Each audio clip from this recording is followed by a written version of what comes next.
എല്ലാവർക്കും നമസ്കാരം. എല്ലാവരും ഭഗവാനോട് പ്രാർത്ഥിക്കുക, ഒരനുഭവം തരണേ, മറക്കാൻ പറ്റാത്തൊരനുഭവം തരണേ എന്ന്. അപ്പം ഭഗവാൻ ഒരു കുഞ്ഞു മഞ്ചാടിയുടെ രൂപത്തിലൊരനുഭവം തന്നാൽ എന്ത് സന്തോഷമായിരിക്കും. അങ്ങനെ ഒരു അനുഭവം ഒരു അമ്മ അയച്ചു തന്നിട്ടുണ്ട്. നമസ്കാരം ശ്രീകാന്ത് സാർ, ഞാൻ ത്രിമധുരം ഗ്രൂപ്പിലെ ഒരു അംഗമാണേ. ഞാൻ ത്രിമധുരം ഗ്രൂപ്പിലെ ഓരോ അനുഭവങ്ങളും വായിക്കാറുണ്ട്. ഞാനൊരു കൃഷ്ണഭക്തയാണ്. ശാസ്താംകോട്ടയാണ് കേട്ടോ വീട്. പേര് നിഷ എന്നാണ്. 2 മാസം കൂടിയിരിക്കുമ്പോൾ കൃഷ്ണക്ഷേത്രത്തിലൊക്കെ പോവും, ഗുരുവായൂരിലും ഇടയ്ക്കൊക്കെ പോവും.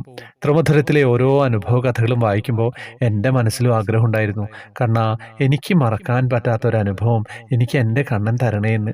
എനിക്ക് കണ്ണൻ്റെ ഒരു വിഗ്രഹം ഉണ്ട് കേട്ടോ. അങ്ങനെ ഒരു ദിവസം പൂജാമുറിയിൽ വിളക്ക് കൊളുത്താൻ കയറിയപ്പോൾ കണ്ണൻ്റെ വിഗ്രഹത്തിന് താഴെ ഒരു കുന്നിക്കുരു കിടക്കുന്നു. ഞാനതെടുത്ത് ഭഗവാന്റെ വിഗ്രഹത്തിൻ്റെ അടുത്ത് വെച്ചു.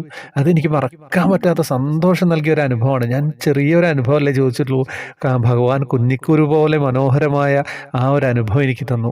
എനിക്ക് എല്ലാ സന്തോഷമാണ് കേട്ടോ. ഇത്തരം ചെറിയ അനുഭവങ്ങൾ കിട്ടുമ്പോൾ ഒക്കെ വളരെ സന്തോഷമാണ്. നിങ്ങളായിട്ട് പങ്കുവയ്ക്കുകയാണ് നിഷ പറഞ്ഞ ഈ അനുഭവം. നിങ്ങൾക്കൊരു കുളിര് വന്നില്ലേ മനസ്സിൽ? ആ ഒരു നിമിഷം, ആ ഒരു മഞ്ചാടിക്കുരുവിനെ കണ്ണനും കൃഷ്ണഭക്തർക്കും ഒക്കെ അത്ര ഇഷ്ടമാണല്ലേ. എന്താ പറയേണ്ടത് എന്നറിയില്ല. എല്ലാം സന്തോഷമായിട്ടിരിക്കട്ടെ.